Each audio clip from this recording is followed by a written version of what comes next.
હવે ગણતરીની ઘડીઓ ગણાઈ રહી છે જ્યારે ભૂપેન્દ્રભાઈ પટેલ સરકારનું વર્તમાન જે મંત્રીમંડળ છે એનું વિસ્તરણ થવાનું છે।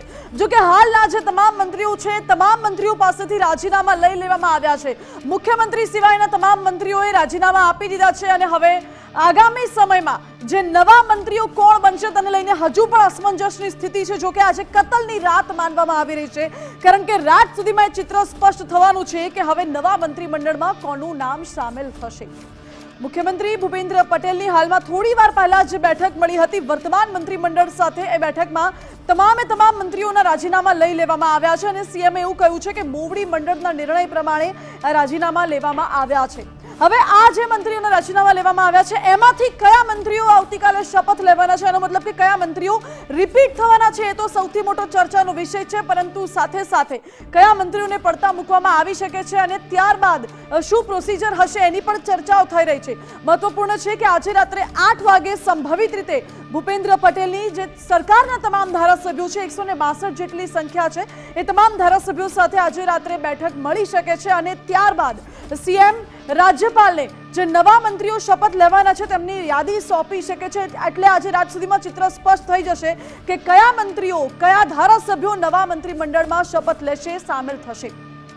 હવે આપને અપડેટ્સ આપી દઈએ। આજના દિવસની જે પૂરેપૂરી અપડેટ્સ છે આ દ્રશ્યો પરથી જોઈ શકાય છે। શપથવિધિની આમંત્રણ પત્રિકા છપાઈ ગઈ છે। આમંત્રણ પત્રિકા છપાઈ ગઈ છે અને એમાં લખાયું છે કે આવતીકાલે શપથવિધિ સમારોહ યોજાવાનો છે, એમાં આમંત્રણ પાઠવવામાં આવ્યું છે। બીજી બાજુ આવતીકાલે 12:39 કલાકનું શુભ મુહૂર્ત છે જ્યારે તમામ જે નવા મંત્રીઓ છે સાથે જ વર્તમાન મંત્રીમંડળના જે કેટલાક મંત્રીઓ છે જેમને રિપીટ કરવામાં આવી શકે છે, એટલે તમામ મંત્રીઓ આવતીકાલે શપથ લેવાના છે। તૈયારીઓ તેજ થઈ ચૂકી છે। મહાત્મા મંદિરમાં તૈયારીઓ પૂરજોશમાં કરવામાં આવી ચૂકી છે। સ્ટેજ તૈયાર કરવામાં આવ્યો છે। ખાસ કરીને સ્ટેજ ઉપર 20 ખુરશીઓ મુકાઈ છે, એટલે એ પણ સૌથી મોટો ચર્ચાનો વિષય બન્યો છે કારણ કે સંભવિત શક્યતા એવી છે કે પૂર્ણ કદનું મંત્રીમંડળ નવું બનવાનું છે એ હોઈ શકે છે। જો કે સ્ટેજ ઉપર માત્ર 20 ખુરશીઓ છે એટલે ચર્ચાઓ એવી પણ છે કે શું માત્ર 20 મંત્રીઓ હશે કે પછી અન્ય ખુરશીઓ મૂકવામાં આવશે કે કેમ, શું હશે આખી ફોર્મ્યુલા, એના ઉપર પણ નજર મંડરાયેલી છે। દરેક મંત્રીઓના રાજીનામા હાલમાં લઈ લેવામાં આવ્યા છે એટલે દરેક જે મંત્રીઓ છે હાલમાં ભૂપેન્દ્ર પટેલની સરકારમાં 8 કેબિનેટના મંત્રીઓ છે, 8 રાજ્ય કક્ષાના મંત્રીઓ છે, કુલ સીએમ સિવાયના 16 જેટલા મંત્રીઓ છે અને એ તમામ મંત્રીઓના રાજીનામા લઈ લેવામાં આવ્યા છે। એટલે હવે આવતીકાલે આમાંથી કયા મંત્રીઓ ફરી એકવાર શપથ ગ્રહણ કરવાના છે એ પણ ચર્ચાનો વિષય છે। આજ રાત સુધીમાં ચિત્ર સ્પષ્ટ થઈ જવાનું છે કારણ કે બેઠકોનો દોર સતત ચાલી રહ્યું છે। ચર્ચાઓ અનેક તેજ થઈ રહી છે અને જેમ જેમ રાત નજીક આવી રહી છે કતલની રાત માનવામાં આવી રહી છે કારણ કે ઘણા બધા ધારાસભ્યો જે હાથમાં ફોન રાખીને બેઠા છે, ધારાસભ્યો તમામ ગાંધીનગર આવવા માટે રવાના થઈ ગયા છે। કેટલાક તો ધારાસભ્ય ગાંધીનગર પહોંચી પણ ગયા છે કારણ કે ગમે તે ઘડીએ ધારાસભ્યને ફોન આવી શકે છે કે આવતીકાલે તમારે શપથ લેવાના છે મંત્રી પદના। એટલે તમામ ધારાસભ્યો રાહ જોઈને બેઠા છે કે કોને ફોન આવે છે અને ફોન આવે છે ત્યારબાદ શું પ્રક્રિયા રહે છે। એ ધારાસભ્યોમાં પણ ક્યાંક ને ક્યાંક અસમંજસ છે। તમામ સરકારના જે ધારાસભ્યો છે એ ગાંધીનગર આવી પહોંચ્યા છે, રાહ જોઈને બેઠા છે, માત્ર એક ઘંટડી વાગે એની રાહ જોઈને બેઠા છે કે ક્યારે ફોન આવે છે અને ક્યારે અમે શપથ ગ્રહણ કરીએ છીએ।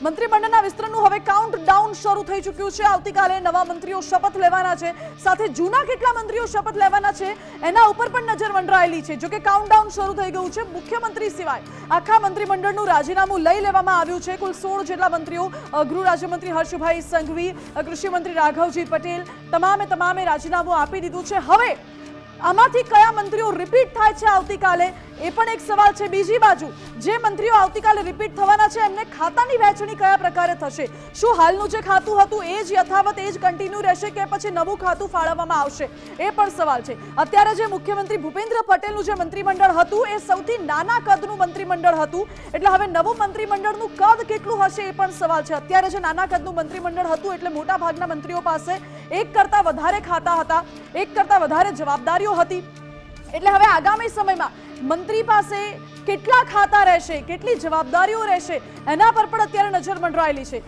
જો કે એક રીતે ભાજપનું શક્તિ પ્રદર્શન પણ માનવામાં આવી રહ્યું છે કારણ કે સામાન્ય રીતે દર વખતે જ્યારે શપથવિધિ સમારોહ યોજાતો હોય છે ત્યારે રાજભવન ખાતે શપથવિધિ સમારોહ યોજાતો હોય છે, પરંતુ આ વખતે રાજભવનની જગ્યાએ મહાત્મા મંદિરમાં શપથવિધિ સમારોહ યોજાવાનો હોય તેવી શક્યતા જોવાઈ રહી છે કારણ કે મહાત્મા મંદિરમાં શપથવિધિ સમારોહની તૈયારીઓ કરવામાં આવી રહી છે। મહાત્મા મંદિરમાં તૈયારીઓને લઈને સ્ટેજ ગોઠવવામાં આવ્યા, સ્ટેજ પર 20 ખુરશીઓ મૂકવામાં આવી છે। એટલે આ બધા જે સમીકરણો છે, સમીકરણોને જોતા સવાલો અનેક ઉઠી રહ્યા છે કે નવું મંત્રીમંડળ હશે તો તેનું કદ કેટલું હશે.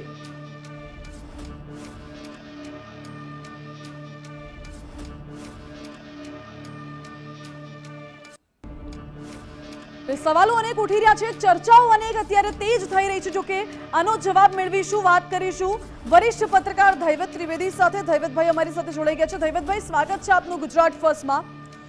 ધૈવતભાઈ, નવા મંત્રીમંડળને લઈને જે અટકળો હતી એ અટકળોનો તો અંત આવી ગયો છે. સવાલે સ્ટેજ તૈયાર છે, 20 ખુરશીઓ ગોઠવી દેવાય છે. હાલના 16 મંત્રીઓએ રાજીનામા આપ્યા છે. આ 16 માંથી આવતીકાલે કેટલા મંત્રીઓ શપથ ગ્રહણ કરવાના છે? જી, આમ તો આ જુઓ તો તમે જે કીધું કે ખુરશીઓ ગોઠવાઈ રહી છે, આ એક પ્રકારે સંગીત ખુરશીની રમત જેવું છે કે કેટલા પ્રધાનો જે અત્યારે ચાલુ મંત્રીમંડળમાં સામેલ હતા એમના રાજીનામા લઈ લીધા. મતલબ કે આખું પ્રધાનમંડળ હવે ગંજીફો નવેસરથી ચીપવામાં આવશે. હવે એમાં મુખ્યમંત્રી પોતે પણ બાદ થઈ શકે એવી શક્યતા છે, જે અત્યારે સૂતરના તાંતણે લટકતો સવાલ છે કે મુખ્યમંત્રી રહેશે કે એ પણ બદલાશે. તો આ મને લાગે છે કે એક પ્રકારની રાજકીય ચતુરાઈ છે. સરકારની કામગીરી પરથી સામાન્ય જનતા નવેસરથી જોતી થાય અને ચૂંટણી આવતા પહેલા આગળના બધા જ હિસાબ કિતાબ ભૂલાઈ જાય. હવે નવેસરથી જાણે આ જ સરકારનો આ કાર્યકાળ હોય ત્યાંથી જ સરકાર પ્રજા જોતી થાય એ પ્રકારની એક માનસિકતાનું ઘડતર ભારતીય જનતા પાર્ટી સરકારે આખી બદલીને સફળતાપૂર્વક કરે છે. એટલે આ વખતે પણ એવો એક પ્રયોગ છે કે જે આગલી સરકારની તમામ કાર્યવાહીને ભૂંસી નાખવાની, ઇરેઝ કરી દેવાની, ડિલીટ કરી દેવાની અને હવે નવેસરથી એની ગણતરી થાય. એટલે આ સરકારનો કાર્યકાળ વધીને 1 વર્ષ 1.5 વર્ષ જેટલો રહે, 1.25 વર્ષ જેટલો. તો આવતા વર્ષમાં તો આ વિધાનસભા પૂરી થાય છે. એટલે 1.25 વર્ષના સમયગાળા દરમિયાન આપણે જે સરકારની કામગીરીનું મૂલ્યાંકન કરવાનું એ કરવાનું, આગળનું ભૂલી જવાનું, કારણ કે મંત્રીઓ બદલાઈ ગયા છે. તો આ એક પરિવર્તન એ પ્રકારનું છે જેને રાજકીય ચતુરાઈ કહી શકાય અને પ્રજા માટે પણ આગળ ભૂલવાની જે પ્રજાની ટેવ છે એનો આ એક પ્રકારનો રાજકીય ફાયદો લીધો ગણાય. બિલકુલ. ધૈવતભાઈ, હાલનું જે પ્રધાનમંડળ છે એ હાલના પ્રધાનમંડળમાં 4 કેટેગરી આવે છે. હવે જે નવું પ્રધાનમંડળ હશે એમાં પણ 4 કેટેગરી ખૂબ મહત્વની છે. એક તરફ પ્રધાનમંડળમાં સ્થાન કોને મળશે, તો જે કામ કરતા નેતાઓ છે એમને મળી શકે છે. બીજું છે જે મત મેળવનાર નેતાઓ છે એમને.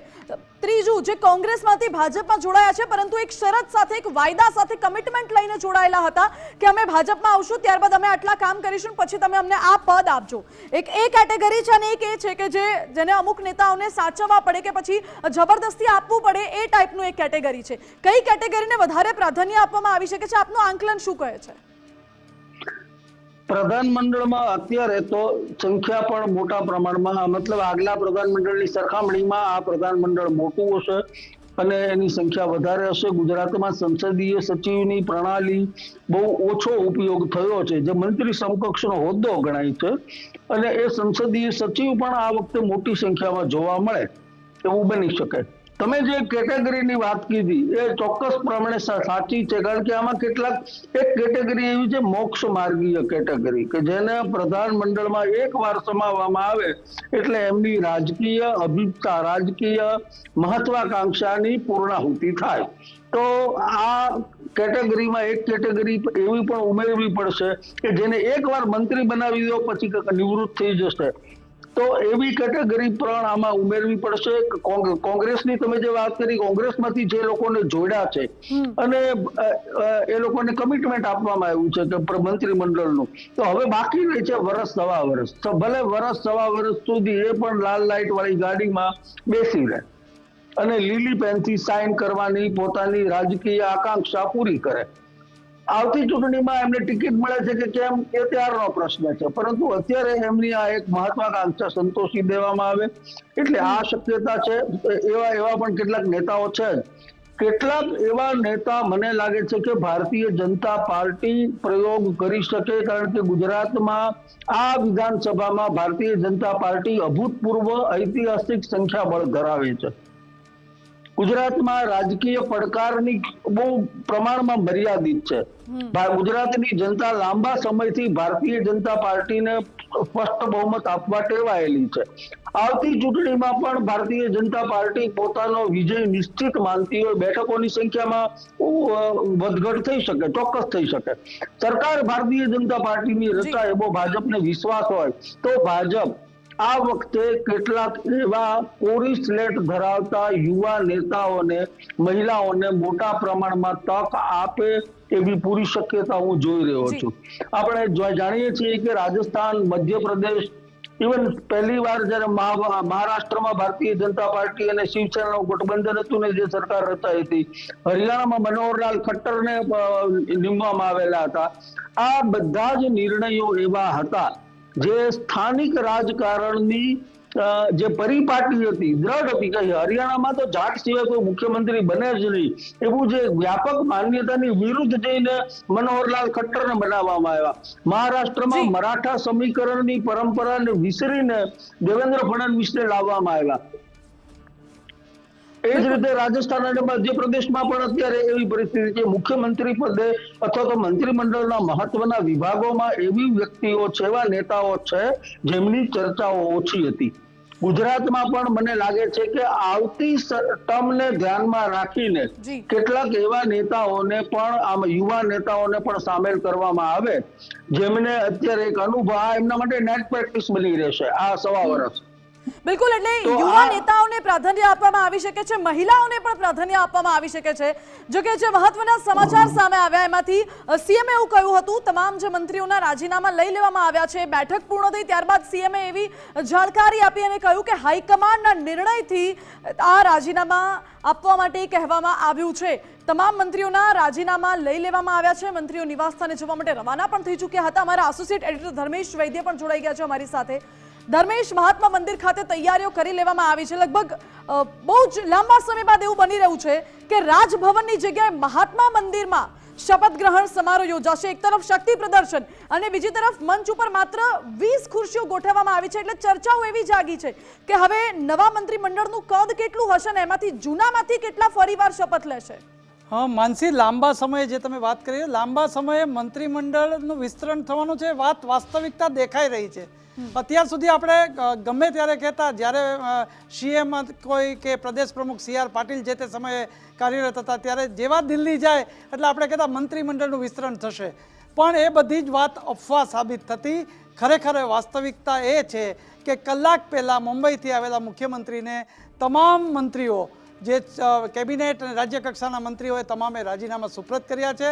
એ પણ એક રાજકારણની બહુ મહત્વની સૂચક ઘટના છે કે ધારો કે આમાંથી 2-3 જણને કમબેક કરવા છે, પાર્ટ 2માં ભૂપેન્દ્રભાઈને આ મંત્રીમંડળમાં લેવા છે, એમને પણ અત્યારે તો રાજીનામા આપી દીધા છે.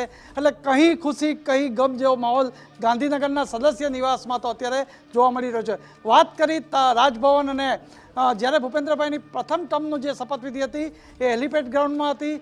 આ વખતે મહાત્મા મંદિરની પસંદગી કરી છે અને અત્યારે જે તમે કહો છો કે બીજી 20 ખુરશીવાળું બીજા સ્ટેજ બનાવવાની પણ અત્યારે તૈયારી થઈ ચૂકી છે. એટલું જ નહીં, જે વિભાગ છે એ પોતે જે નવા મંત્રીઓ માટે કારથી માંડી એમની કચેરી સફાઈ ઉપરાંત કયો આવાસ ફાળવવો, સ્વર્ણિમ 1 સ્વર્ણિમ 2, હવે તો લકી ડ્રો જેવું છે. આમાં ક્યારે 8-9 વાગે જ્યારે પણ રાત્રે, મોટે ભાગે આજે રાતના ઉજાગરા નહીં કરાવે, કારણ કે ગાંધીનગર પાડોશમાં જ બધા છે. એમાં એક બીજાને કહેશે કે તમારે સવારે 11:30 આવવાનું છે. એટલે કેટલાક લોકો તો સૂચિત માનવામાં આવે છે, એ તો કદાચ સમર્થકો અને ફેમિલી સાથે પણ આવ્યા છે. એટલે હવે તકતો ઘડાઈ ગયો છે. માત્ર 8 વાગે જ્યારે રાજ્યપાલને મળવા જશે એ ઘડી ખૂબ મહત્ત્વની ગણાશે, કારણ કે મુખ્યમંત્રી તમામ મંત્રીઓના રાજીનામા લઈ અને આમંત્રિત કરશે કે શપથવિધિ માટે. અને આવા સંજોગોમાં જે કહી શકાય કે દૈવતભાઈએ જે હમણાં વાત કરી કે ગુજરાતના રાજકારણમાં કંઈક નવું થવું જોઈએ, એ નવું ભાજપ એટલે કરી રહ્યું છે કે જે પડકાર સામેના છે 2027ના હોય કે કોર્પોરેશન કે પંચાયતની ચૂંટણી, એની તૈયારી પૂર પહેલાં પાળ બાંધી રહ્યું છે. એ ચોક્કસ વાત છે. બાકી વર્તમાન મંત્રીમંડળ સૌથી નાનું હતું, દાદાના નેતૃત્વમાં હતું. હવે દાદાના નેતૃત્વમાં પાર્ટ 2, પણ એ હવે 22 થી 25 મંત્રીમંડળનું હશે, મંત્રીઓ હશે. એમાં જુનાગઢ પણ હશે, ગીર સોમનાથ પણ હોઈ શકે, અન્ય બેલ્ટ પણ હોઈ શકે, કોળી સમાજ પણ હોઈ શકે, આહિર સમાજ પણ હોય, સર્વ સમાજને લઈ અને આખું એક મંત્રીમંડળ તૈયાર થશે. કોનો લકી ડ્રોમાં નામ આવશે, કોણ કમબેક થશે, એને માટે આજે રાત્રે બહુ ઉજાગરા નહીં કરવા પડે, પણ મોટે ભાગે 10 વાગ્યા સુધીમાં કદાચ સંકેત મળે એવું લાગી રહ્યું છે. કારણ કે તમામ ધારાસભ્યો, અગાઉની મેં માનસી વાત કરી કે અગાઉ જ્યારે વિસ્તરણ થતું તો રાત્રે ગીર સોમનાથ કહેવામાં આવતું હોય કે દ્વારકા કહેવામાં આવતું હોય તો એ મંત્રી પોતાના પરિવાર અથવા પોતે આવતા કલાકો થતા. આ વખતે બધા જ એમના સમિયાણામાં છે, એટલે ગાંધીનગર પાટનગરમાં સદસ્યો છે, ત્યારે આજે સાંજે કહી શકાશે કે કંઈક ખુશી ને કંઈ ગમ, પણ બધો જ માહોલ તમને ગાંધીનગર પાટનગરમાં જોવા મળશે. જી બિલકુલ ધર્મેશ, એટલે માહોલ તો અત્યારથી જામી ગયું છે, કારણ કે તૈયારીઓ પણ ચાલી રહી છે, ચહલ પહલ વધી ગઈ છે, ધારાસભ્યો ગાંધીનગર પહોંચી રહ્યા છે, ગતિવિધિઓ તેજ થઈ ગઈ છે. દૈવતભાઈ, આપણે લોકસભાથી લઈને હવે આવનારી વિધાનસભા સુધીનું જો એક ચિત્ર જોઈએ તો લોકસભામાં જે ધાર્યું પરિણામ ભાજપને જોઈતું હતું એ ધાર્યું પરિણામ ના મળ્યું. ગુજરાતમાંથી ઉલટાની એક બેઠક ગઈ લોકસભામાં. ત્યારબાદ વિધાનસભાની જે પેટા ચૂંટણી યોજાવાની હતી એ પેટા ચૂંટણી યોજાઈ, એમાં વિસાવદરવાળી થઈ. એટલે ભાજપ માટે એ પડકારો અનેક છે, કપરા ચઢાણ હતા. અને હવે જે નવું મંત્રીમંડળ છે તો એ નવું મંત્રીમંડળ આગામી વિધાનસભાને ટાર્ગેટ કરીને બનાવવામાં આવી રહ્યું છે. આગામી સમયમાં રણનીતિ કયા પ્રકારની હશે, જેનું અત્યારે આપણે ટ્રેલર જોવાના છે આવતીકાલે?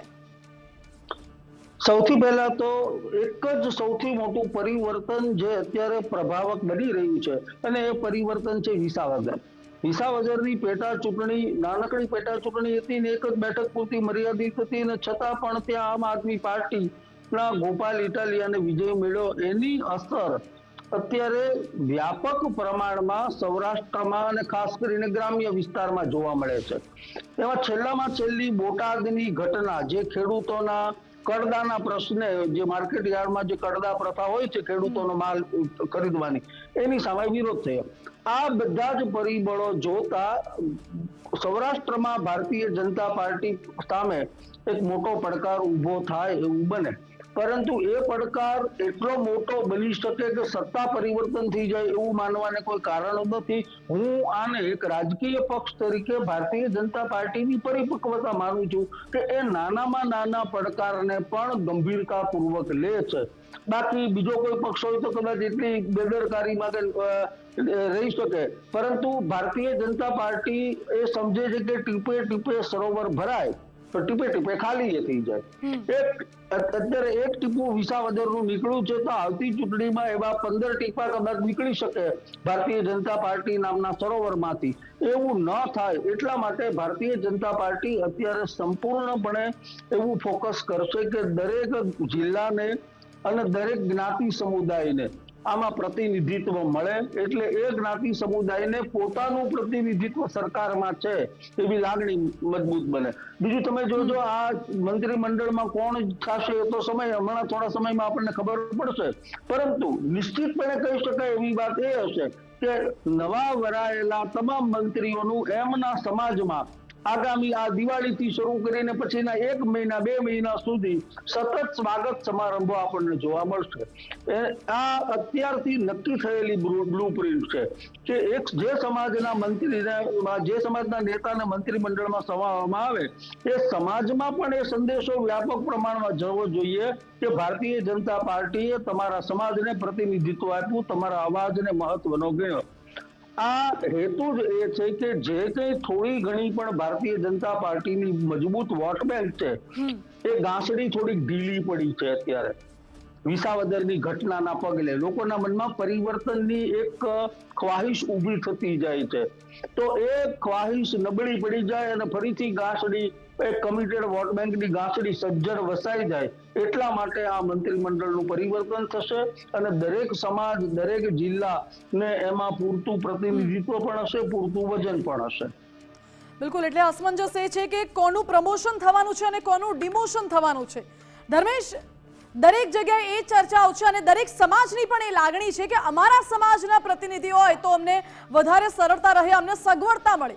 હવે ચર્ચા એ પણ છે કે વિધાનસભાની પહેલી હરોળમાં કઈ જ્ઞાતિને વધુ વેટેજ મળશે? ચોક્કસ પાટીદાર, કોળી સમાજ અને ઓબીસી આ ત્રણેયના તમે મતદારોની જે વોટ બેંકનો શેર જોવો તો એ બધું જ 26 થી 45% ઉપર જાય છે. હવે તમે કોળી સમાજનું પ્રભુત્વ જુઓ તો સૌરાષ્ટ્ર અને દક્ષિણ ગુજરાતની બેઠક ઉપર વર્ચસ્વ છે. એટલે જ આપણે કહીએ છીએ કુંવરજીભાઈનું ભલે રાજીનામું લઈ લીધું હશે મંત્રી તરીકે, પણ કુંવરજીભાઈ સુપર સિનિયરમાં જ હશે મોટે ભાગે. કદાચ ખાતું બદલાવી શકે પણ હશે કેબિનેટમાં. પુરુષોત્તમ સોલંકીને વિરામ આપશે પણ હીરા સોલંકીની એન્ટ્રી હશે, અથવા એક કોળી સમાજના એક નવા કનુભાઈ પટેલ સાણંદના ગણો કે ભગવાનજી કરગઠિયા માંગરોળ એમને પણ લઈ શકે છે. એ જ રીતે તમે આહિર સમાજની વાત કરું તો મુળુભાઈ બેરાને અત્યારે કમબેક કરે ફરીથી, અગર ન કરે તો ઉદય કાનગણ અને ભગવાનભાઈ બારડ છે જ કે જે તાલાળા અને રાજકોટનું પ્રતિનિધિત્વ કરી રહ્યા છે. તો આહિર સમાજનું પણ પ્રભુત્વ છે ઓબીસીમાં સૌથી મહત્વ. કારડિયા સમાજની જો વાત થાય તો એમનું પણ એક પ્રતિનિધિત્વ છે. અને સૌથી મહત્વની વાત આવી લેઉવા પાટીદાર, એ સૌરાષ્ટ્રને જ્યાં સુધી લાગે વળગે છે, સુરતને લાગે વળગે છે, અમદાવાદના બાપુનગરને લાગે વળગે છે, ત્યાં સુધી લેઉવા પાટીદારના 4 પ્રતિનિધિઓ મંત્રીમંડળમાં એન્ટ્રી કરે એવી શક્યતા છે. એમાં સૌથી ટોપર નામ જયેશ રાદડિયા ચાલે છે, અમરેલીમાં મહેશ કસવાલા, કૌશિક વેકરિયા, આ 3 નામો ચાલે છે. એ જ રીતે કડવા પાટીદારમાં મેં કહ્યું એમ સૌરાષ્ટ્રમાં ગત વખતનું અત્યારે જે વર્તમાન મંત્રીઓએ જે રાજીનામા આપ્યા એમાં કડવા પાટીદાર સૌરાષ્ટ્રમાંથી કોઈ નહોતું, કારણ કે ખુદ મુખ્યમંત્રી કડવા પાટીદાર ભૂપેન્દ્રભાઈ. એવા સંજોગોમાં સંજય કોરડિયા જુનાગઢ અને કાંતિ અમૃતિયા અને પ્રકાશ વરમોરા આ 3ના નામ ચર્ચાય છે. પણ ધાયરું ધણીનું થાય છે. જગદીશ વિશ્વકર્મામાં મીડિયાને ખૂબ સાચા પડ્યા. એ જ ભાજપ આમાં 2-5 નામમાં પણ સરપ્રાઈઝ કરે એવું હું અત્યારે જોઈ રહ્યો છું. અત્યારે જે છે જ્ઞાતિ આધારિત, યુવા ચહેરા આધારિત આપણે નામો આપી રહ્યા છીએ. બિલકુલ ધર્મેશ, જ્ઞાતિ આધારિત અને યુવા ચહેરા સાથે મહિલાઓને પણ નવા મંત્રીમંડળમાં સ્થાન મળે એવી ચર્ચાઓ તો અનેક છે. દૈવતજી, અગાઉ આપણે વાત કરી કે 4 કેટેગરી છે અને એમાંથી મુખ્ય 2 આધાર તો એ છે કે ઝોન વાઇઝ સમીકરણ અને બીજું છે જ્ઞાતિ વાઇઝ સમીકરણ. હવે અગર જ્ઞાતિગત સમીકરણોની વાત કરીએ તો અત્યારનું જે ગત મંત્રીમંડળ હવે તો કહી શકાય, કારણ કે તમામ મંત્રીઓએ રાજીનામા આપી દીધા છે. જો કે ગત મંત્રીમંડળ હતું 17ની સંખ્યા, સીએમને ગણીને 17ની સંખ્યામાંથી લગભગ 4 પાટીદાર હતા, એસસીના 4 મંત્રીઓ હતા, એસટીના 2 મંત્રીઓ હતા, કોળી સમાજમાંથી 2 મંત્રીઓ હતા, 2 ઓબીસી સમાજમાંથી હતા અને અન્ય 2 મંત્રી એ બ્રાહ્મણ અને જૈન સમાજમાંથી હતા. સૌથી વધારે પાટીદારની સંખ્યા આમાં જોવા મળી હતી 17ના કદમાં. હવે જો કદ વધી રહ્યું છે મંત્રીમંડળનું તો કયા સમાજને કેટલું વેટેજ મળી શકે છે? જો સમુદાયની રીતે વાત કરવામાં આવે તો નવા મંત્રીમંડળની આ મંત્રીમંડળ તો છે ને 17 એ તો ગુજરાત જેવડા મોટા મહત્વપૂર્ણ અને સંપન્ન રાજ્ય માટે બહુ જ નાનું મંત્રીમંડળ હતું.